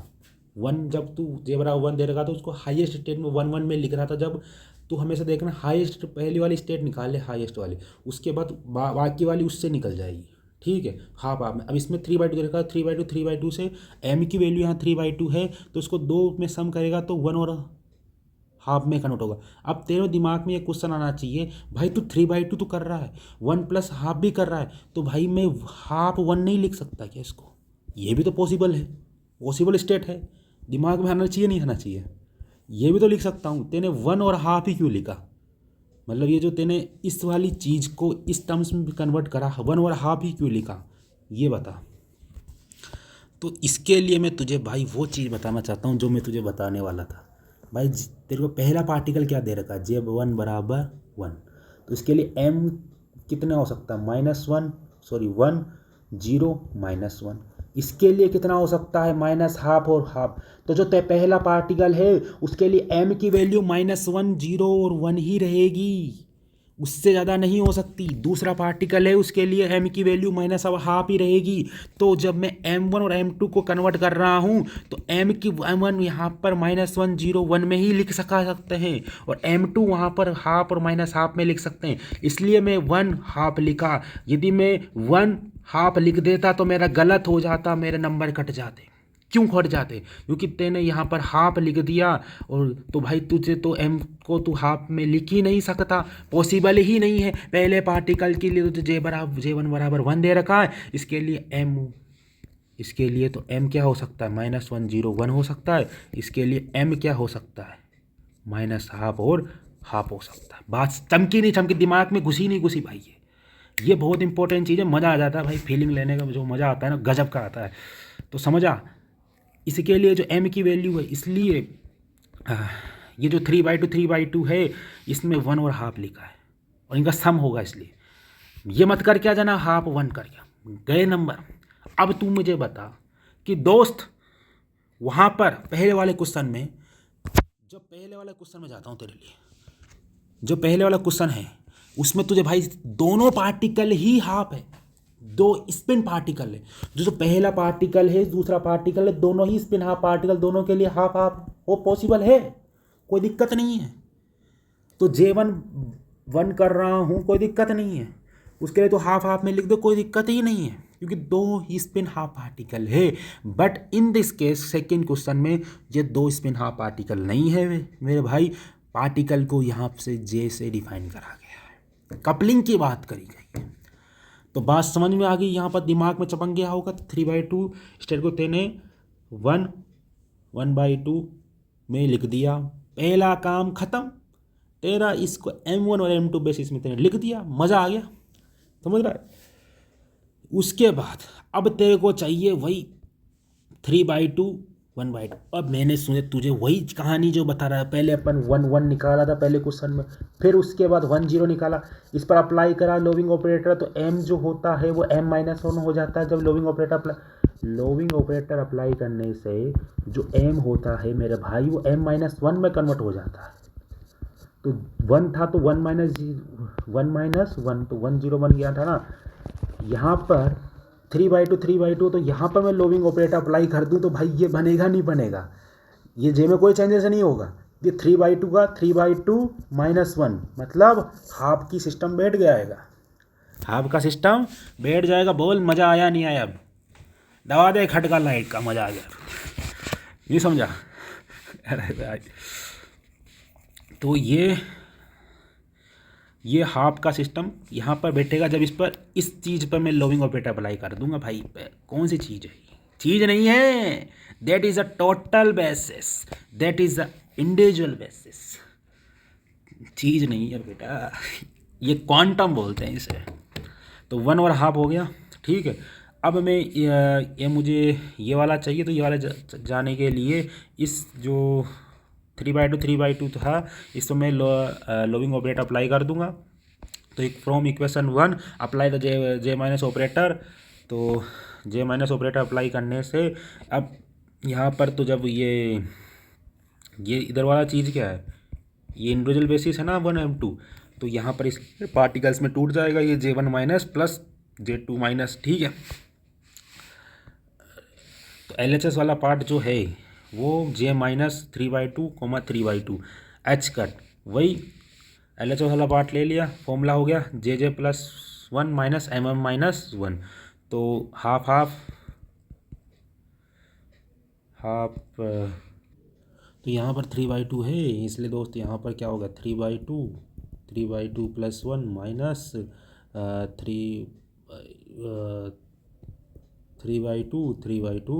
-1। तो ये हाफ बन गया। ये इसको कैलकुलेशन करोगे तो एच कट √3 यहाँ पर आ जाएगा, ठीक है।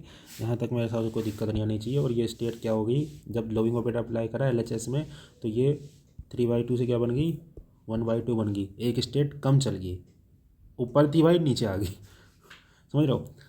ऊपर थी लोविंग डालो शूं ठूं नीचे आ गई, नीचे है राइजिंग डालो ऊपर चल गया। तो ये सीढ़ी है भाई, ऊपर नीचे सीढ़ी, समझ रहा है। RHS की बात कर J1 माइनस और J2 माइनस है। अब RHS में पहले वाले इसको अप्लाई कर दिया, तो इसको बाद J1 माइनस की बात कर ली 1, हाफ।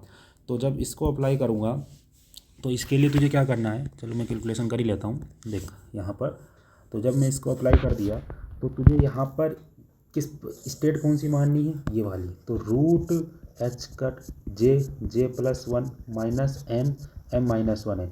तो यहाँ पर तो क्या मानेगा 1 +1, क्योंकि पहले वाली कंसीडर करेगा 1 -1।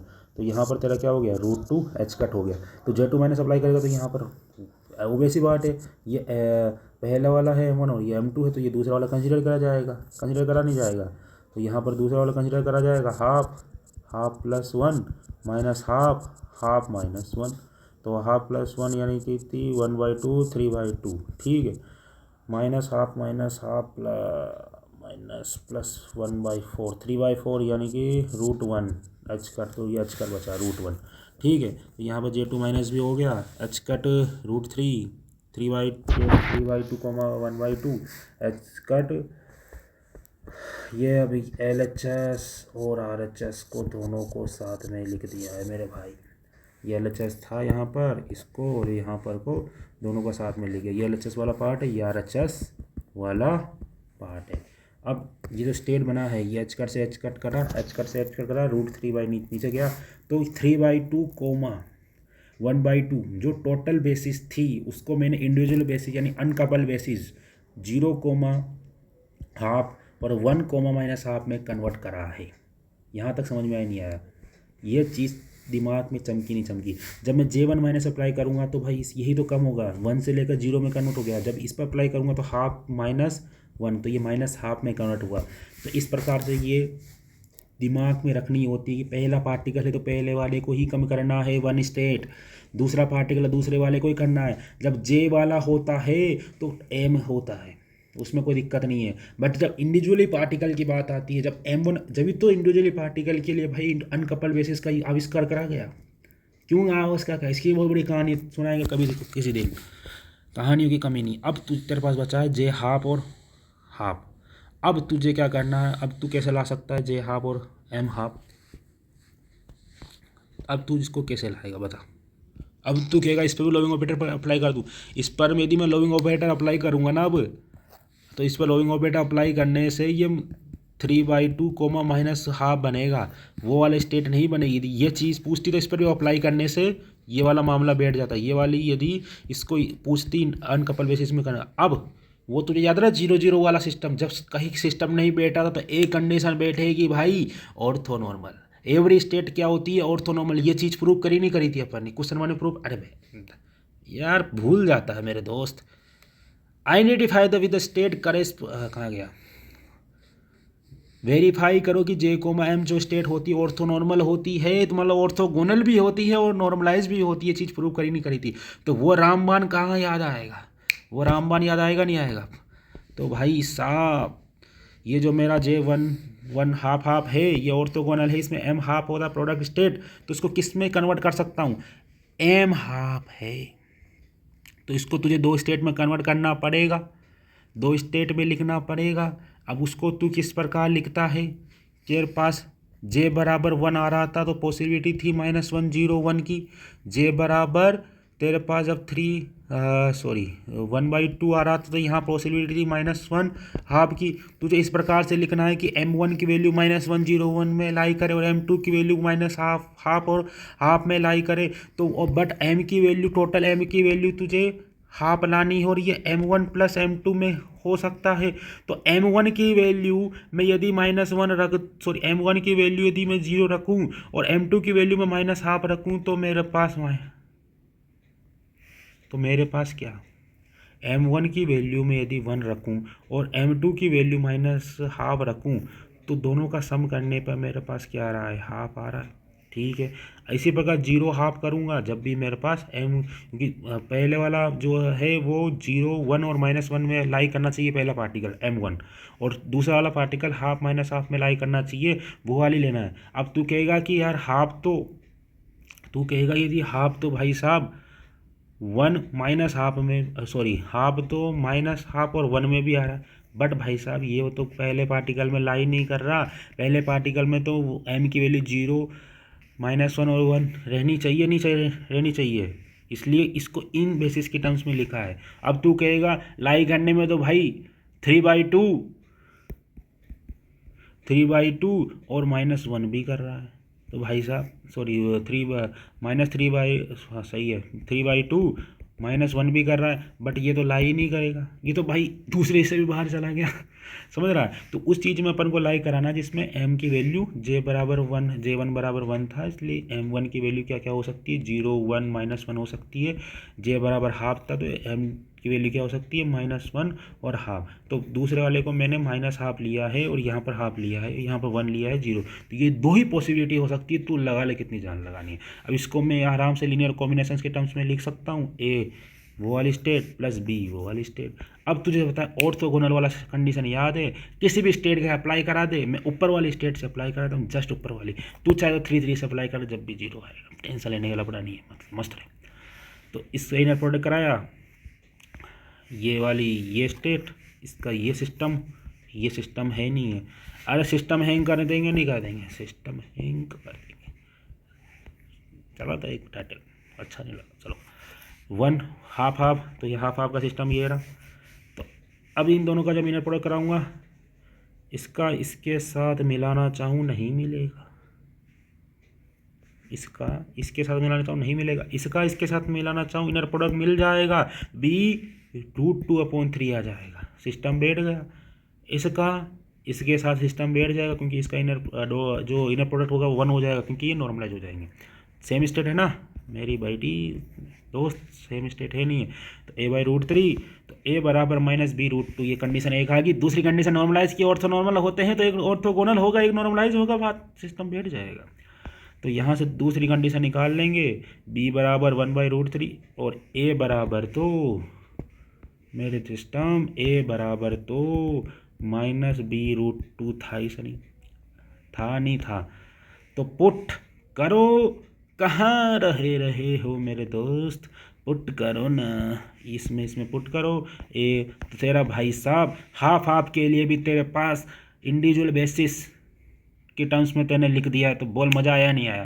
अरे मज़ा आया रे, आया रे आया, मज़ा आया।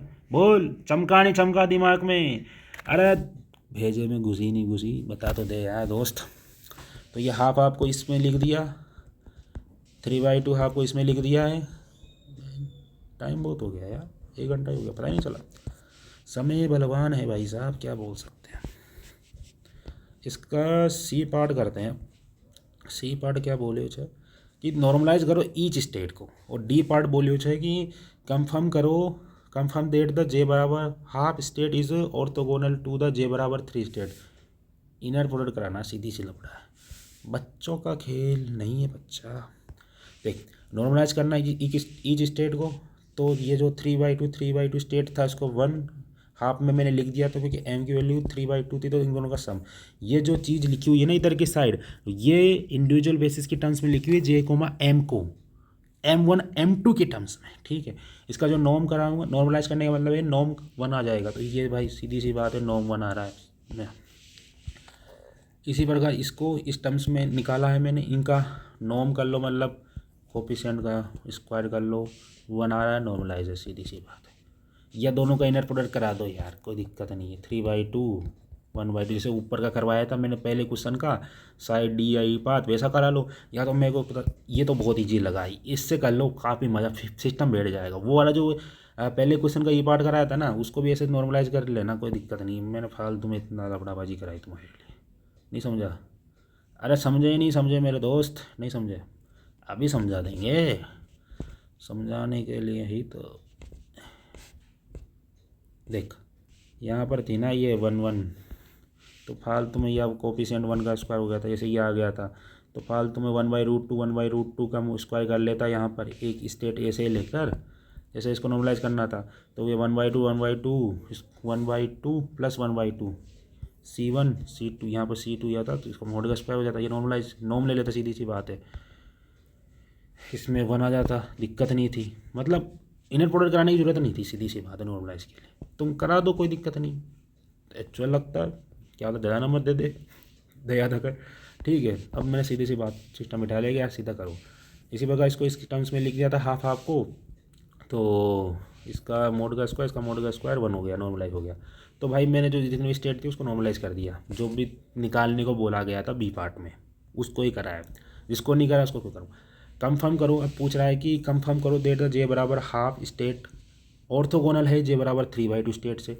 अब अपन जानते हैं जे बराबर हाफ है और जे बराबर 3/2 है, तो हम वी कैन अब एक्सप्लिसिटली चेक कर सकते हैं बराबर हाफ पर, क्योंकि जे बराबर 3 में हाफ भी लाई करेगा, क्योंकि -3/2 हाफ माइनस हाफ हाफ और 3/2, 3 हाफ लाई करेगा, और हाफ में हाफ तो लाई करता है -1/2 और हाफ में। तो मैंने एक एम की वैल्यू हाफ कंसीडर कर ली है, तो हाफ हाफ एम 3/2 हाफ, ठीक है। तो हाफ हाफ जो था उसको मैंने इस टर्म्स में लिखा, क्योंकि वो बोला गया था, और मैंने हाफ माइनस हाफ भी ले सकता हूँ, उसे कोई कंडीशन नहीं। माइनस हाफ इसलिए नहीं ले गया क्योंकि मुझे वो स्टेट निकालनी पड़ेगी, पहले से निकली पड़ी है मेरे पास बी पार्ट में, इसलिए मैंने एम की वैल्यू हाफ कंसीडर कर ली यहाँ पर, ठीक है। एम बराबर माइनस हाफ ले लो, कोई दिक्कत नहीं है जब भी तुम्हारा, क्योंकि यहाँ पर 2 पॉसिबिलिटी बन सकती है, इससे 4 पॉसिबिलिटी बन सकती है, तो माइनस हाफ भी भाई कॉमन आ रहा, हाफ तो ठीक है। 3/2 स्टेट का भी बना बना सिस्टम है, तो इसको ले लिया, इनर प्रोडक्ट कराओ भाई साहब। ये सेम 1 डिफरेंट, ये तो डिफरेंट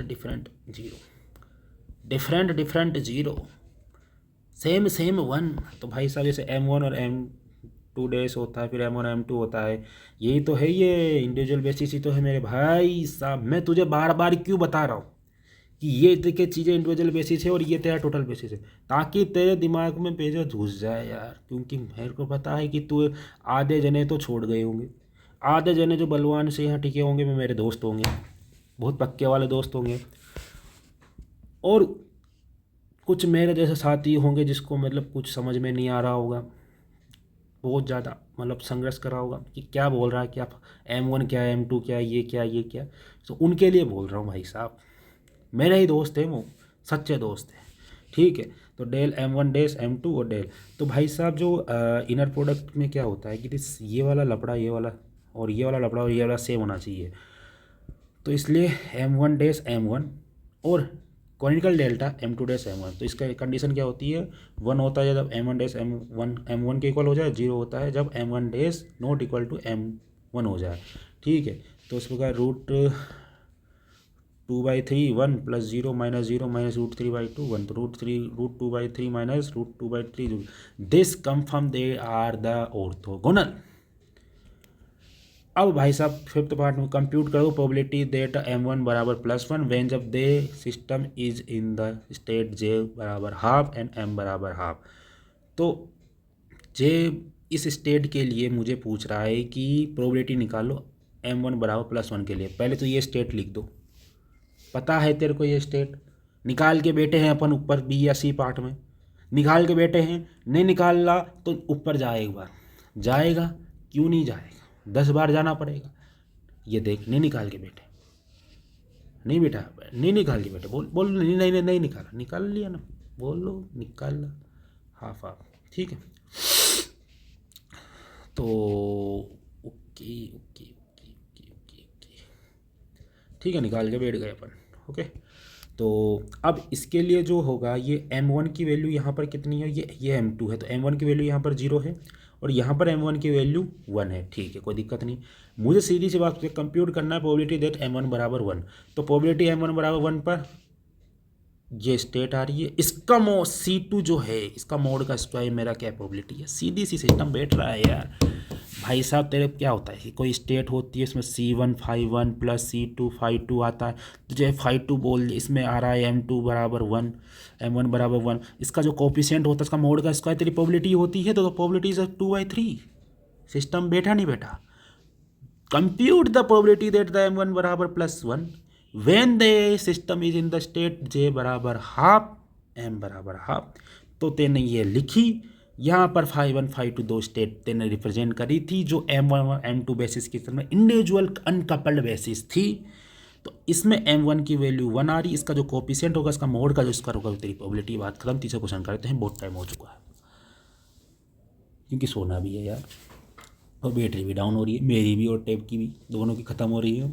नहीं समझा, बैटरी ही डाउन हो रही है। एक्सपेक्टेशन वैल्यू इंटरप्रिटेशन करना है for the couple state J बराबर 3/2 दे रखा है, M बराबर हाफ दे रखा है, फ्रॉम क्वेश्चन 2 जैसा ये एक्सप्रेस करना है M2 M1 और M2 बेसिस में। भाई करके बैठे हैं यार, ये 3/2 और 1/2 बेसिस को नहीं निकाल के बैठा। हाँ दोस्त, 2 के B में नहीं निकाला था यार, निकाला था यार, 3/2 1/2 को पूरा प्रूव करा था। कहाँ से निकला था, 3/2 1 हाफ था, क्योंकि M की वैल्यू 3/2 थी, तो M1 M2 का सम होता है। लॉविंग ऑपरेटर अप्लाई कर दिया तो वह 3/2 से 1/2 बन गया। दोनों तरफ अप्लाई करा, LHS RHS में करा, J1 स्टेट में ये 0 में कन्वर्ट हुआ, दूसरा में ये हाफ से माइनस हाफ में कन्वर्ट हुआ, तो इस प्रकार से ये निकल गया, सिस्टम बैठ गया। दोबारा जाओ, ये दोबारा समझना है तो पॉज करके रिमाइंड बैक जाओ, समझ लो, फीलिंग आ जाएगी। ठीक है, फ्रॉम द कपल, ठीक है, compute the expectation value of value J1J का एक्सपेक्टेशन, J2J का एक्सपेक्टेशन और JZ का एक्सपेक्टेशन। कोई बात नहीं भाई साहब, अपन जानते हैं भाई साहब, स्टेट मैंने ये वाली ले ली जो मेरे को क्वेश्चन 3 के ए पार्ट में दे रखी है। मेरे हिसाब से कुछ भी मानूँ, क्योंकि मेरे पास तो छूट है ना। स्टेट ये दे रखी तो मैंने केट साई को स्टेट मान ली, 3/2 हाफ। एक्सपेक्टेशन निकालने के लिए भाई स्टेट तो चाहिए ना, इसके बिना कैसे निकालोगे, तो उसको लेना तो पड़ेगा। जो ए पार्ट में दे रखी थी, बोला तो नहीं था बी पार्ट में, ए पार्ट में दे रखी, मैं समझ गया ए पार्ट वाली उठानी है, सीधी सी बात है। ठीक है दोस्त, तो JZ पर तू अप्लाई करेगा केट साई, तो H cut M ket psi बन रहा है, और M की वैल्यू तेरे पास क्या है, यहाँ पर हाफ है, तो यहाँ पर M की वैल्यू हाफ होगी, क्योंकि तेने स्टेट कौन सी ली थी, 3/2। और ये जो स्टेट जो थे तेरे पास वो J, M वाली है। मैं लिख देता हूँ मेरे भाई, ये जो स्टेट है तेरे पास वो J, M वाली है। ठीक है, जब तू JZ की एक्सप्रेशन निकालेगा तो तू जानता है कि ब्रा साई JZ और साई, तो जब इधर वाला तो इस पर अप्लाई करेगा तो आइगन वैल्यू बन जाएगी ये वाली। जब इस पर अप्लाई करता है तो H कट वही स्टेट आती है और आइगन वैल्यू H/2। तो इसको तो यहाँ से लिख सकता है H/2 केट साई। H/2 को बाहर निकाल, केट साई को मिला 1 कर दे, दोनों नॉर्मलाइज है, दोनों मिल गए, आराम से फीलिंग आ गई दोनों में, तो 1 आ गया। एच कट बाई 2 दोनों क्या हो गए, सेम है, सेम बेसिस हो गए, तो ये 1 हो गया। J1 की बात कर रहा हूँ दोस्त, जुकाम हो गया यार, रात भी बहुत हो गई। J1 की बात कर रहा हूँ, द एक्सपेक्टेशन वैल्यू निकालनी है। तो अपन देख किसी भी जब अपन निकालते क्वांटम मैकेनिक्स में भाई जे में निकालते थे, या अभी कुछ टाइम में expression of energy, probability, summation of probability and the eigen value of energy, तो ऐसे नहीं निकालते थे भाई। अरे भाई साहब तो भूल जाता मेरे भाई, समीशन ऑफ प्रोबेबिलिटी और the eigen value of energy. इसी प्रकार यहाँ पर क्या है, the expectation value is probability of M1, क्योंकि जे किस में लिखा हुआ है, M1 और M2 के टर्म्स में लिखा हुआ है, और पहले वाले पार्टिकल की बात कर रहा है, क्योंकि जे को तू किस में लिख रहा है, M1 M2 के टर्म्स में लिख रहा है, और पहले वाले पार्टिकल की बात कर रहा है, तो probability of M1 into value of M1। नहीं समझा, वैल्यू ऑफ M1 का मतलब क्या है, M1 की क्या वैल्यू है, समझ रहा है मेरी बात, नहीं समझा, समझ जाएगा। तो जब ये केट साई है, इसको तो इस टर्म्स में लिखा, इस प्रकार इसमें एक्सपेंड कर सकता है M1 M2 की टर्म्स में, √2/3 0,½ √1/3 1, -½ probability of M1 equal to 0 पर कितना आएगी, probability of M1 equal to 0 पर √2/3 का मोड का square 2/3, probability of M1 equal to 1 पर प्रोबेबिलिटी ऑफ M1 कितनी आएगी, 1 बाई, क्योंकि यहाँ पर 1 आ रही है, यहाँ पर 0 आ रही है, इसलिए 2/3, इसका 1/3। तो प्रोबेबिलिटी ऑफ J1Z क्या होगी, इन दोनों का सम होगी ना मेरे भाई, दोनों स्टेट सेम हो रही है, तो probability of M1 0 into the value of the M1, तो 0 एच कट, ठीक है, क्योंकि 0 आ रही है M की वैल्यू, ठीक है, क्योंकि J पर यदि मैं किसी स्टेट को अप्लाई करता हूँ तो M एच कट आता है, तो वैल्यू ऑफ इस M की वैल्यू पूछ रहा है, 0 एच कट हो जाएगी, ठीक है, प्लस क्योंकि आइगन वैल्यू 0 एच कट ही तो होती है। मेरी बात सुन, जब J पर किसी साई को अप्लाई करता हूँ तो M h cut ket psi, तो eigen the value of the eigen value of M1, तो भाई साहब ये M1 एच कट ही तो होगी, तो M की वैल्यू यहाँ पर कितना हो जाएगा, 0 है, ठीक है, प्लस इसकी बात आ जाएगी probability of M1 into 1 H का, क्योंकि यहाँ पर 1 आ रहा है, तो यहाँ पर 2/3 0 प्लस 1/3 1 एच का, क्योंकि देख समीशन हो गया ना, summation probability of the probability into energy eigen value, यहाँ एनर्जी आइगन वैल्यू की जगह क्या आ गया, किसकी आइगन वैल्यू, अरे एंगुलर मोमेंटम की आइगन वैल्यू यार, द वैल्यू ऑफ M1 क्या बोला है, the eigen value of the angular momentum, ठीक है, M1 नहीं है यहाँ पर, M है, सी यार, मैं इसको यार दूसरी चीज़ में लिखूँ, the eigen value of angular momentum, ठीक है, एंगुलर मोमेंटम, ठीक है। इस प्रकार J1Z का काम हो गया, अरे क्या हो गया, हैंग हो गया क्या अभी। J2Z की बात करते हैं, प्रोबेबिलिटी ऑफ M2, अब J2 आ गया तो दूसरा पार्टिकल की बात करेंगे, दूसरा पार्टिकल कौन सा, ये वाला पार्टिकल M2 कितना है, हाफ, और M2 यहाँ पर कितना, -½ इसका भी कोफिशिएंट का वैल्यू कितना होगा, 2/3, इसका 1/3, but the eigen value of the angular momentum इसमें जो होगा, इसके लिए क्या होगा, हाफ एच कट होगा, इसके लिए -½ एच कट होगा, देख वो 2/3 1 प्रोबेबिलिटी में कोई चेंज नहीं है, हाफ एच कट हो -½ एच कट, तो दोनों का मल्टीप्लाई करके J2Z लिख दिया। अब यहाँ पर J2 आया इसलिए M2 आया है, और M2 एच कट लिखा है, समझ रहा, यहाँ पर H1Z था इसलिए वहाँ पर M1Z, अब यहाँ पर JZ आ गया, JZ तो क्या होगा, एच कट M, इसको वेरीफाई करना है।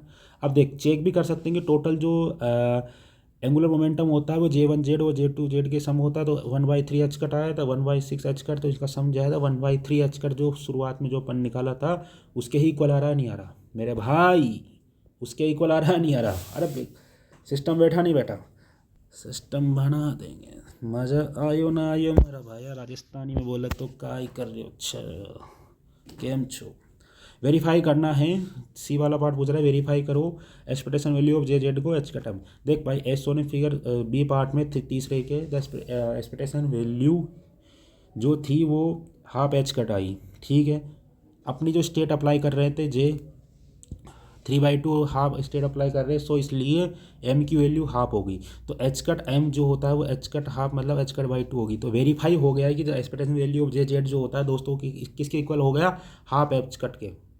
अरे तेरे पास स्टेट ये है, इससे M की value half I, H cut M तो हाफ एच कट, तेरे निकाली भी वही जो तेने साई स्टेट से अप्लाई करके मानी थी, वही हाफ एच कट आई।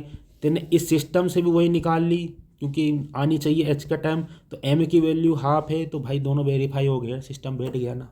इतना सच ईजी बात नहीं समझ में आया। एक्सपेक्टेशन वैल्यू तूने हाफ एच कट निकाली, ये कह रहा है कि ये एक्सपेक्टेशन वैल्यू जो हुई एच कट एम की होनी चाहिए। चल हाँ, ये तो हाफ एच कट आ गई।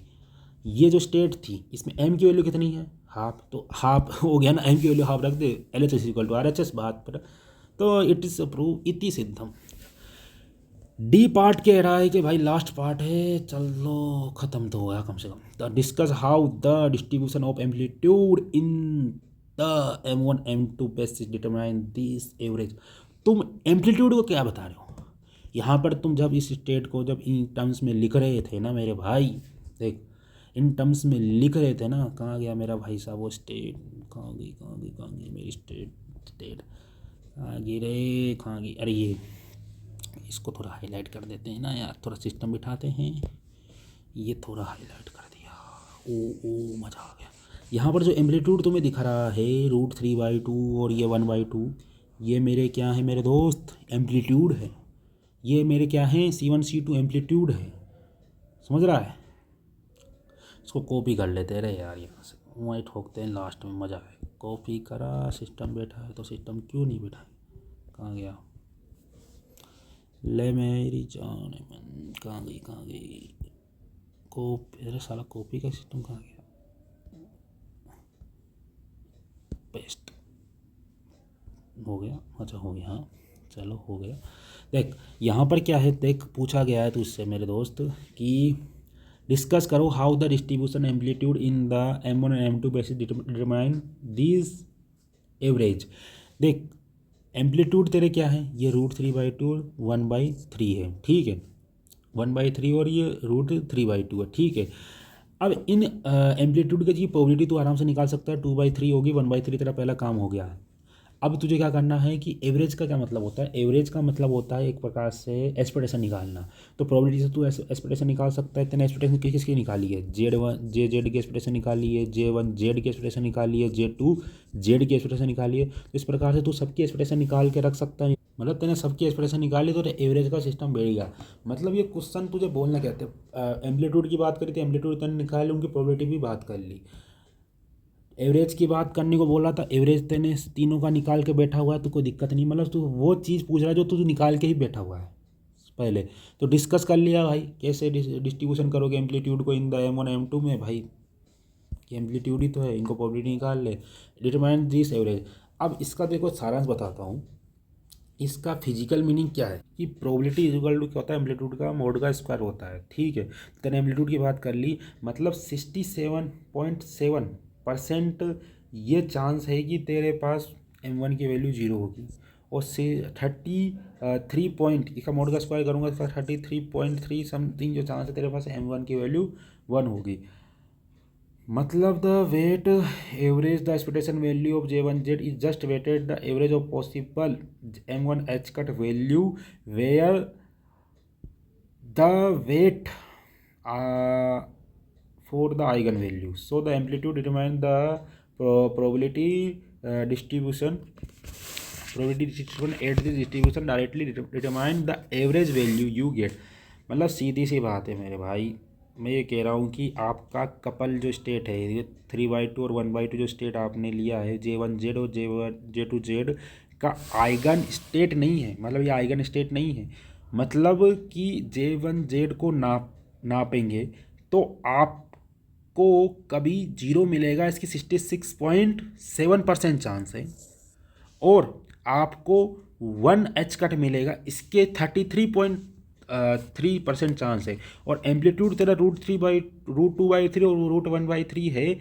ये डिस्ट्रीब्यूशन बंटवारा तय करता है कि इनका जो स्क्वायर करके हमें प्रोबेबिलिटी मिलती है, और उन प्रोबेबिलिटी का इस्तेमाल करके ये पता लगाते हैं कि अगर यदि हम बहुत बार मेजरमेंट करें तो एवरेज यानी कि एक्सपेक्टेशन या औसत वैल्यू क्या आएगी। तो मतलब इसको रिप्रेजेंट कर देता है।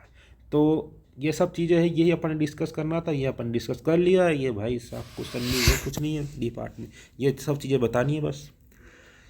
तो आई थिंक मुझे लगा कि तुम्हें वीडियो समझ आया होगा, थोड़ा बहुत प्रयास करा है भाई, थोड़ा सा प्रयास करा है ताकि समझ आ जाए।